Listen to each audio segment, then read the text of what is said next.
पंचायतों में आरक्षण देने का काम भी भारतीय जनता पार्टी ने किया था।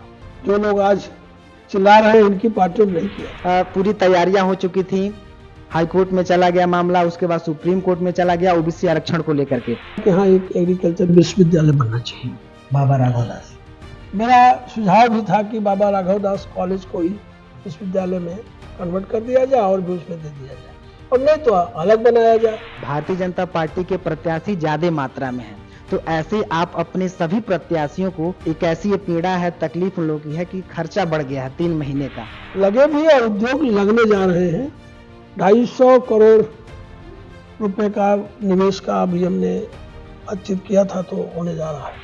तो वो गोरखपुर में जमीन खरीद के बसना पसंद करते थे, देवरिया में नहीं बसते थे। जो देवरिया के जो युवा हैं, तो जो भर्ती का जो केंद्र है वो बनारस है, तो आसपास के जो बच्चे हैं या देवरिया के लोग हैं जाते हैं बनारस, तो उसके लिए आपका हमने संसद में कुछ लोगों ने न्यायालय में जाकर के और इसको उलझाया। पार्टी ने तो, सरकार ने तो निर्णय कर ली थी, आरक्षण भी कर दिया था और चुनाव का डिक्लेरेशन भी करने जा रही थी। चुनाव आयोग को सुपुर्द कर दिया था, तिथि तय होनी थी। लेकिन अगला सांसद जी, चीनी मिल को लेकर के हम पूछेंगे कि चीनी मिल को ओपन करने के लिए कुछ रिंग रोड 3 प्रकार से प्रस्तावित थी। एक प्रस्तावित थी कि बैतालपुर से निकल के और दक्षिण होते हुए देवरिया की ओर। हमने भी और हमारे कुशीनगर के सांसद ने भी, हम लोगों ने प्रयास किया ज्वाइंट। तो कुशीनगर का एयरपोर्ट तैयार भी हो गया, उद्घाटन भी हो गया। अब देवरिया के लोगों को एयर की सुविधा इधर गोरखपुर, लेकिन दूर हो गया, कुशीनगर नजदीक हो गया। ये देखिए, कोई पुराना राजनीतिज्ञ होगा वही इस बात को मूल्यांकन अच्छे से कर पाएगा, बता पाएगा कि जो पहले की जो राजनीति थी वो नैतिक मूल्यों को देखती थी, और आज की जो राजनीति है लाभ और हानि देखती।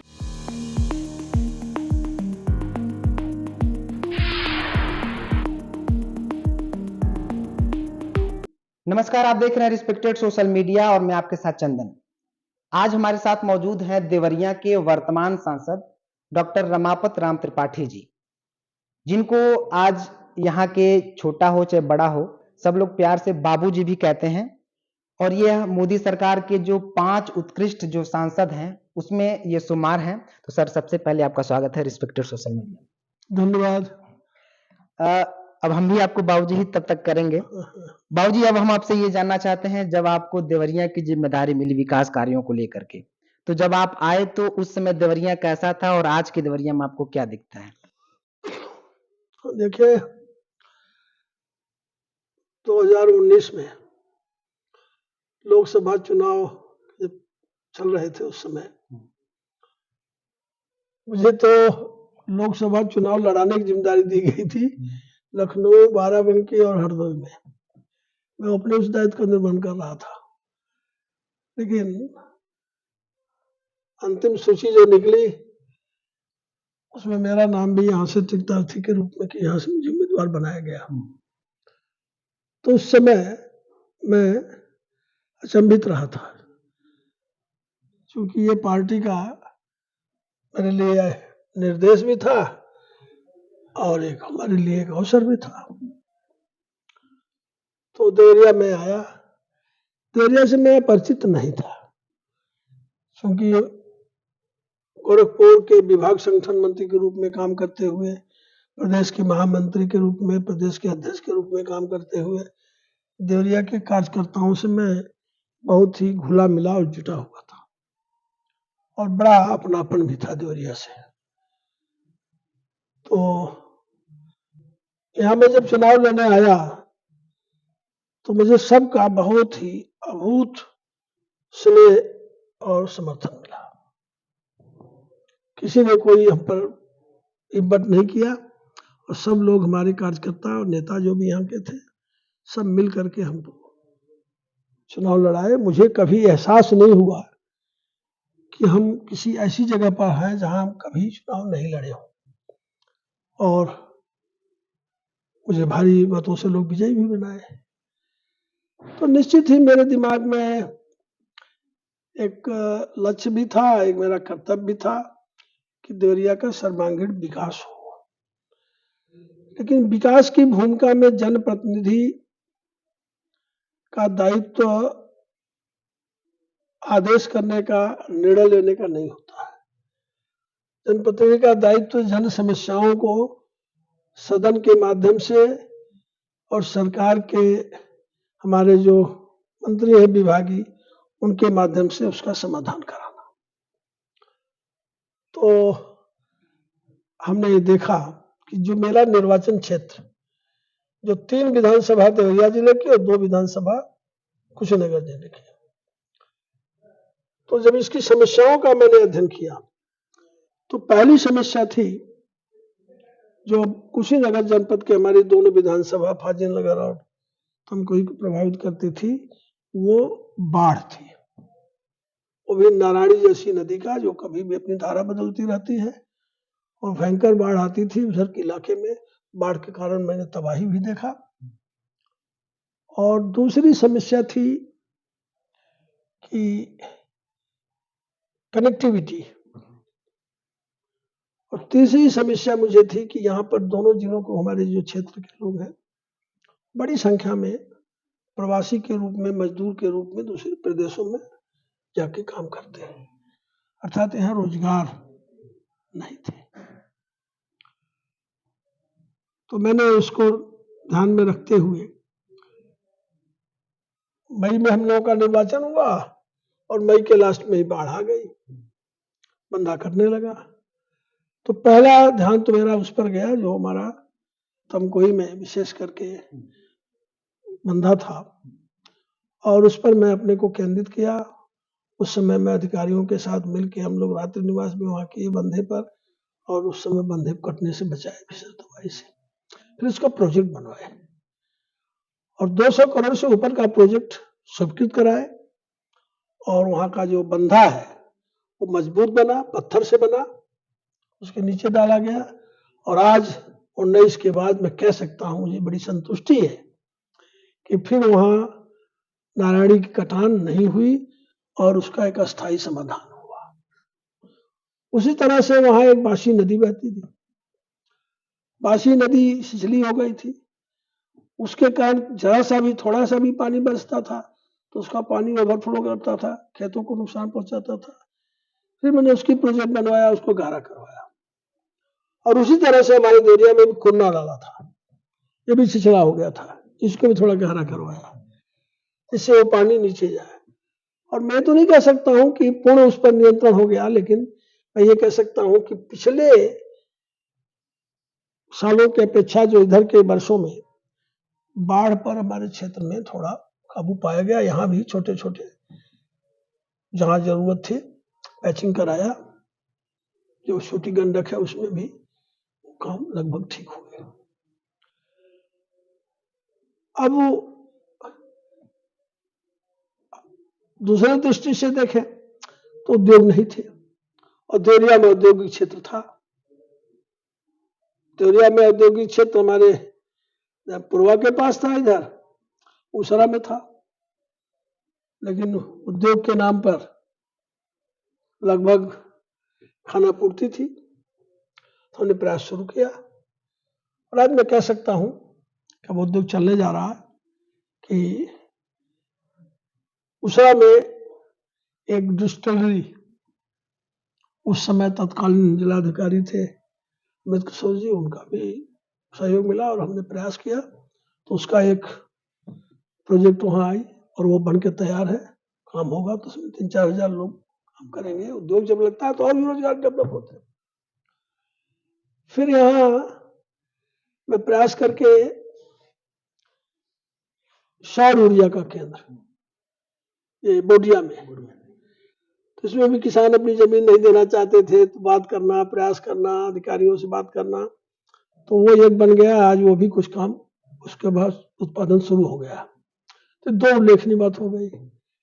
और उसके बाद छोटे छोटे उद्योग और भी आने शुरू हुए। तो आज हम ये कह सकते हैं कि पहले की अपेक्षा औद्योगिक क्षेत्र थे लेकिन उद्योग नहीं थे, नगण्य थे। अब उद्योग लगे भी और उद्योग लगने जा रहे हैं। 250 करोड़ रुपए का निवेश का अभी हमने बातचीत किया था, तो होने जा रहा है। तो इस तरह से उद्योग के क्षेत्र में एक बात हुई। फिर हमने देखा कि हमारे देवरिया के तीनों विधानसभा, फिर वहां के दोनों विधानसभा मिला करके ऐसे लगभग 500 से ऊपर गांव थे जिनमें विद्युत नहीं लगी थी, अंधेरे में जीते थे, ढेबरी और लालटेन की रोशनी बनाते थे।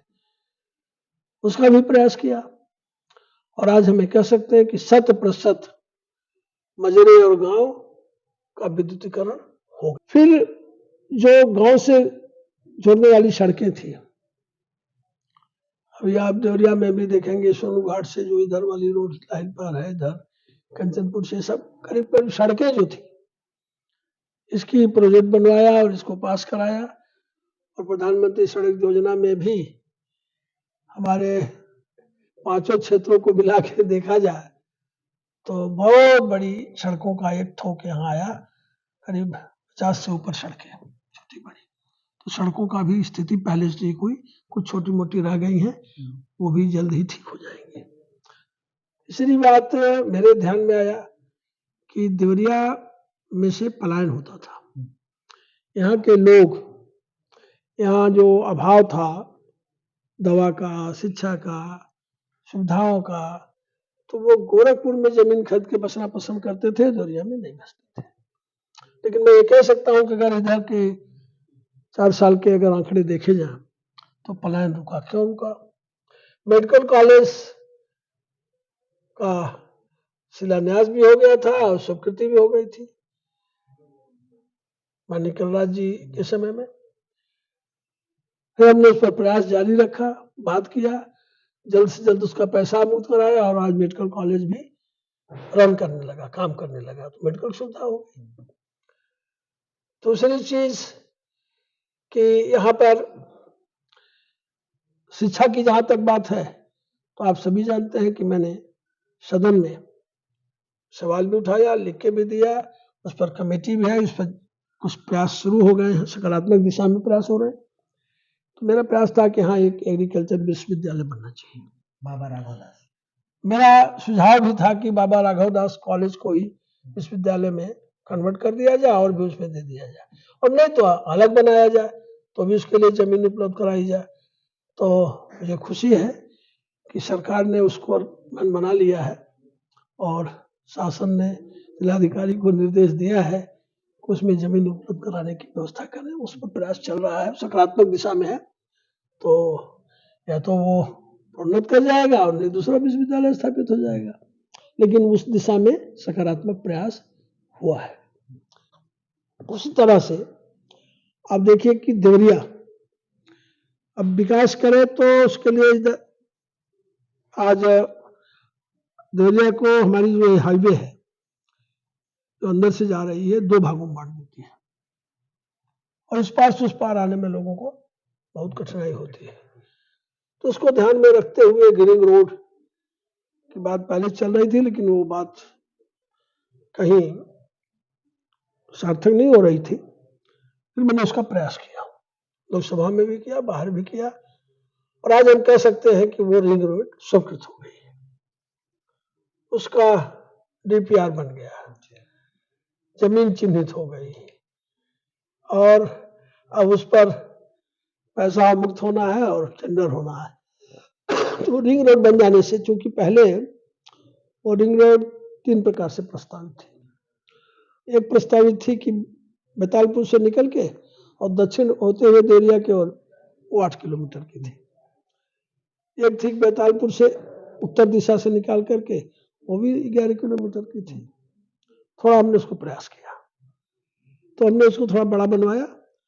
अब वो यहां से चल रही है सिरजम से,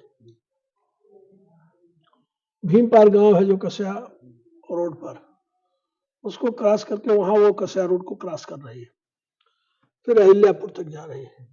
तो अहिल्यापुर में जाके मिल जाने के बाद इधर लगभग 13 किलोमीटर एरिया ये शहर में आ जाएगी। तो इन गांवों के लोगों के जमीन का भाव बढ़ जाएगा, वैल्यू बढ़ जाएगी, उनका शहरीकरण हो जाएगा और देवरिया को विकसित होने का पूरा इधर जगह मिल जाएगी। तो उधर उसरा का विकास होगा, इधर विकास होगा।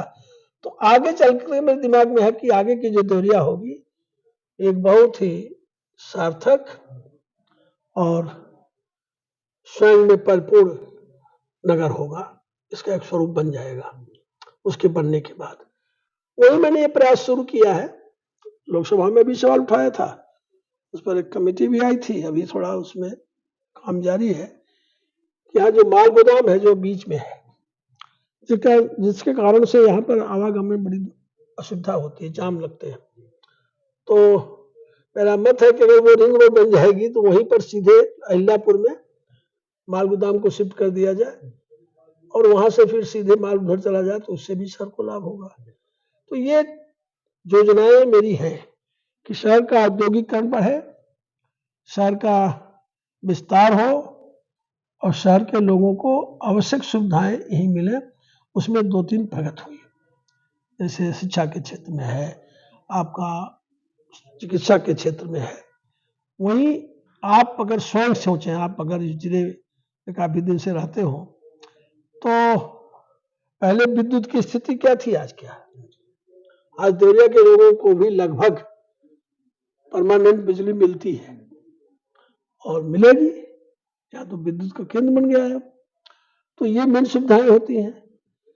और यहाँ के गांव को नल से पानी मिले, उसका भी सर्वे हो गया है, 46 स्थानों पर काम शुरू हो गया है।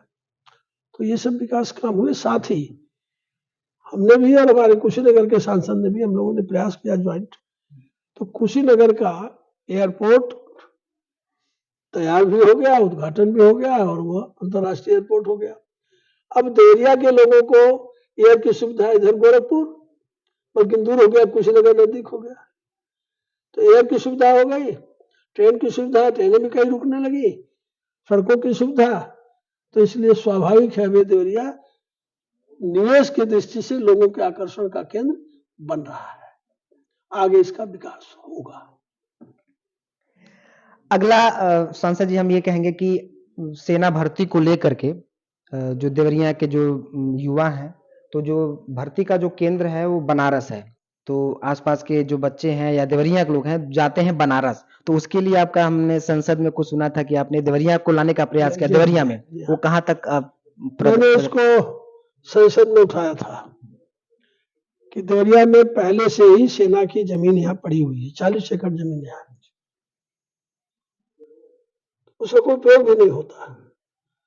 तो मैंने माननीय रक्षा मंत्री जी का ध्यान आकृष्ट किया संसद के माध्यम से कि इसको भर्ती केंद्र बना दिया जाए और इसको थोड़ा इस फील्ड को विकसित कर दिया जाए, जिससे यहाँ के नौजवानों को और साथ ही देवरिया के साथ ही अगल बगल के जो जिले हैं उनको भी सुविधा उसकी मिलेगी, बिहार के हमारे कई जिलों को मिलेगी। और उस पर भी उन्होंने सकारात्मक आश्वासन दिया है और मेरा विश्वास है कि आगे चल के हो जाएगा। सांसद जी, आपका एक अंत्योदय साधक नाम की एक पुस्तक है, उसमें क्या है, उसके अंदर उस पर कुछ बताएं। हमारे एक सहयोगी हमारे पार्टी के ऑल टाइमर हैं, उन्होंने मेरे राजनीतिक जीवन को नजदीक से देखा, क्योंकि मैं महामंत्री था 12 सालों तक, उसके बाद मैं प्रदेश का अध्यक्ष था, और फिर कुछ जिज्ञासा लोगों से किए होंगे, लेकिन पुस्तक लिखी गई तो मेरी जानकारी नहीं थी। पुस्तक का जब प्रकाशन हुआ और मेरे जन्मदिन पर वो ले आके भेंट किए, तब मैं उसको देखा। तो मोटे तौर पे उसके अंदर है क्या, आखिर किताब में है क्या? मोटे तौर से मेरी जो पारिवारिक और राजनीतिक यात्रा है, उसके साथ ही जो मेरे राजनीतिक समय समय पर उद्बोधन है, विचार है, यही सब है। अगला सांसद जी, चीनी मिल को लेकर के हम पूछेंगे कि चीनी मिल को ओपन करने के लिए कुछ प्रयास। देखिए, चीनी मिल का सवाल हमने उठाया भी था और ये सही बात है कि देवरिया में चीनी मिल की आवश्यकता है। देवरिया कभी चीनी का हब कहा जाता था, लेकिन जो हमारी इधर की चीनी मिलें हैं, चाहे बैतालपुर हो, चाहे गौरी बाजार हो, देवरिया हो, ये सब न्यायालयों में विवादित है, बाद इसमें। अब इस कारण से जब तक न्यायालय से निर्णय न हो, सुप्रीम कोर्ट में है, तो इसलिए सरकार के हाथ बंधे हैं। माननीय मुख्यमंत्री जी ने आश्वासन दिया था और उनका प्रयास भी है कि कहीं चीनी मिल लगे, उसके लिए उपयुक्त जगह और ये सब चीज की तलाश हो रही है। और हम लोग भी अपने स्तर से प्रयास कर रहे हैं। आगे विश्वास है मेरा कि आगे चीनी मिल भी एक और लग जाएगा। सांसद जी, 2024 की तैयारियां जोरों शोरों पर है, नजदीक भी है 2024 की तैयारी। उसमें सांसदों का रिपोर्ट कार्ड भी तैयार हो रहा है। उसमें कौन से सांसद कितना जनता में समय देते हैं, निधि का अपना कहाँ पे कैसे खर्च करते हैं, तो तमाम तरह की बारीकियों को देखा जाएगा, उसका मूल्यांकन करेगा। तो उसमें आपने बहुत सारा योजना बताया, विकास बताया, तो क्या अभी पूरा हो चुका है, अभी और आपका कुछ आगे का करना है, या फिर उस कहाँ पर आप फिट बैठते हैं? देखिए, ये अध्ययन करने का विषय तो मेरा है नहीं। मैं क्या किया, क्या करता हूं, कैसे करूंगा, क्या मेरा आकलन है, ये तो यहाँ की जनता करेगी और एजेंसियां करेंगी। इतना मैं कह सकता हूं कि मेरा सार्वजनिक जीवन बहुत ही खुला जीवन है, डायरी की तरह से ओपन है। आप अगर आके देखें तो सवेरे से और सोते समय तक मैं लोगों के बीच रहता हूँ। मैं क्या खाता हूँ, कैसे रहता हूँ, मेरे बेडरूम से लेके और ड्राइंग रूम तक लोग बैठ सकते हैं, आ सकते हैं, जा सकते हैं। और उसके अलावा मैं, अगर कोई पार्टी का कार्यक्रम नहीं है बाहर, क्योंकि बाहर भी मुझे जाना पड़ता है, तो मैं अपना सर्वाधिक समय देवरिया में ही देता हूँ। यही अस्थायी आवास बना लिया। मैं देवरिया को ही अपना घर समझता हूँ, यही मेरा परिवार है, यही मेरा घर है और जनता की सेवा ही हमारी कर्तव्य है, ये मान करके। और मेरी इस दिनचर्या का, मेरे इस जीवन का अध्ययन यहाँ के लोग करेंगे और मेरा विश्वास है उसमें से अभी तक तो निगेटिव नहीं बना है, पॉजिटिव ही बना है और पॉजिटिव ही आएगा। दूसरा चीज, अब हम सांसद जी ये पूछेंगे कि जनता की बात हो गई, विकास की बात हो गए, अगला जो अब हम एक छोटा सा पूछेंगे, क्योंकि एक ऐसी पीड़ा है, वो पीड़ा है प्रत्याशियों की। उस पर हम ये पूछेंगे कि पूरी तैयारियां हो चुकी थी, हाई कोर्ट में चला गया मामला, उसके बाद सुप्रीम कोर्ट में चला गया ओबीसी आरक्षण को लेकर के। अभी ट्रिपल टेस्ट का वो हो गया है जी, समिति भी हो गया, वो कहीं न कहीं 3 महीना विलंब हो गया है। तो ऐसे में चूंकि भारतीय जनता पार्टी के प्रत्याशी ज्यादा मात्रा में हैं, तो ऐसे आप अपने सभी प्रत्याशियों को क्या सांत्वना देंगे धैर्य बनाए रखने के लिए? चूंकि देखिए, एक ऐसी ये पीड़ा है, तकलीफ उन लोगों की है कि खर्चा बढ़ गया है 3 महीने का, तो उन लोगों को क्या सांत्वना देंगे? देखिए, मेरा मानना है कि सार्वजनिक जीवन में कार्य करते समय लाभ हानि का ध्यान नहीं रखना चाहिए।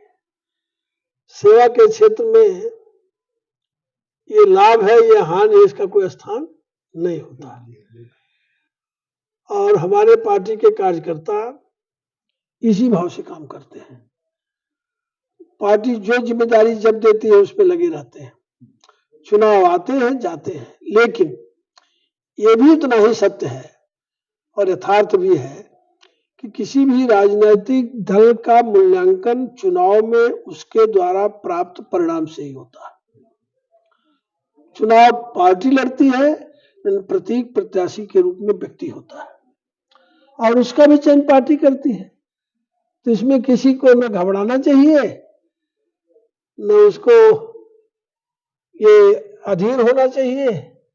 जहां तक बात विलंब होने की है, तो मैं स्पष्ट करना चाहता हूं कि हमारे प्रदेश के सरकार के मुखिया माननीय योगी जी की, प्रदेश सरकार की नीति की में कमी नहीं थी, नियत भी ठीक थी, लेकिन कुछ लोगों ने न्यायालय में जाकर के और इसको उलझाया। पार्टी ने तो, सरकार ने तो निर्णय कर ली थी, आरक्षण भी कर दिया था और चुनाव का डिक्लेरेशन भी करने जा रही थी, चुनाव आयोग को सुपुर्द कर दिया था, तिथि तय होनी थी, लेकिन न्यायालय ने निर्णय किया। हमारी सरकार बिना विचलित हुए न्यायालय के आदेश का पालन करते हुए तत्काल उसकी कमेटी बना दी, बिना देरी किए, और जल्द से जल्द रिपोर्ट देने का उसमें आग्रह भी कर दिया। और अच्छी बात है कि सुप्रीम कोर्ट में लोग गए तो सुप्रीम कोर्ट ने उसके लिए स्वीकृति भी दे दिया, तो वो प्रक्रिया भी जल्दी हो जाएगी।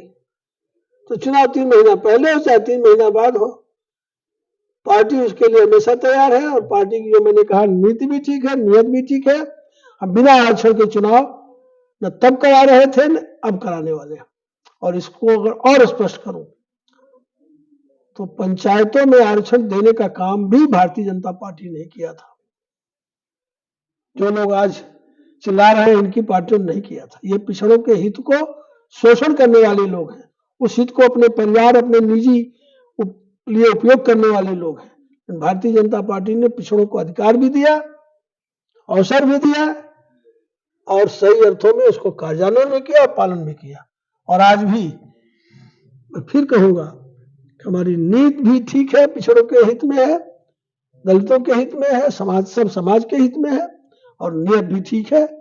चुनाव होगा, आरक्षण के साथ होगा और पारदर्शी तरीके से होगा और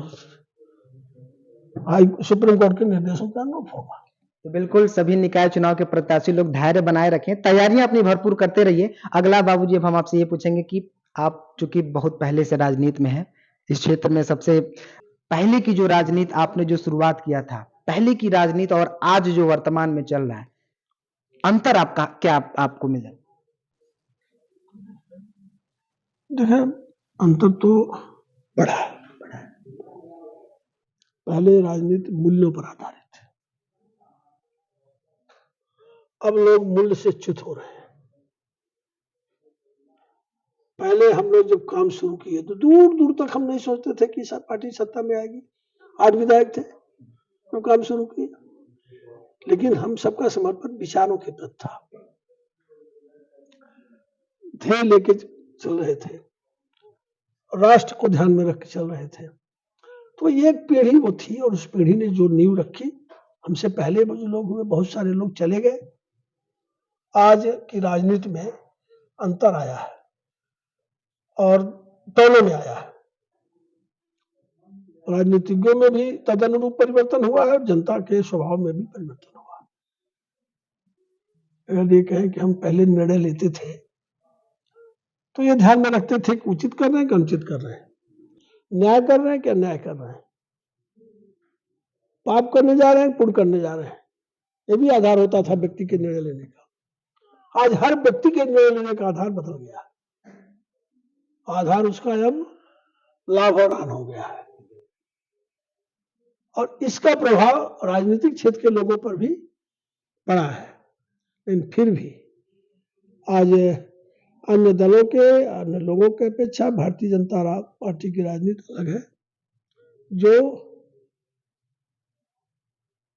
राष्ट्र सर्वोपरि है, समाज हित हमारा कर्तव्य है, देश के लिए हमारी निष्ठा है और उसमें चलते हुए आज भी हम कह सकते हैं, एक उदाहरण दे सकते हैं कि भारतीय जनता पार्टी इसके पहले भी हम शासन में थी।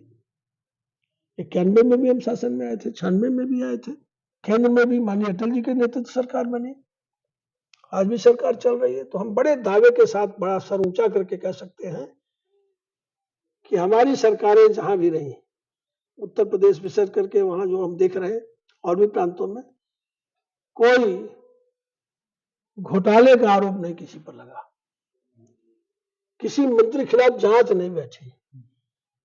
विपक्ष के लोग लाख कोशिश किए, उनकी सरकारें भी रही, हमारी सरकार बाद 15 साल सरकार रही विपक्ष की, लेकिन बाकी लोग थोड़े दिन रहे या ज्यादा दिन रहे, जांच का भी सामना कर रहे हैं, घोटाले भी हुए हैं, जेल भी गए हैं।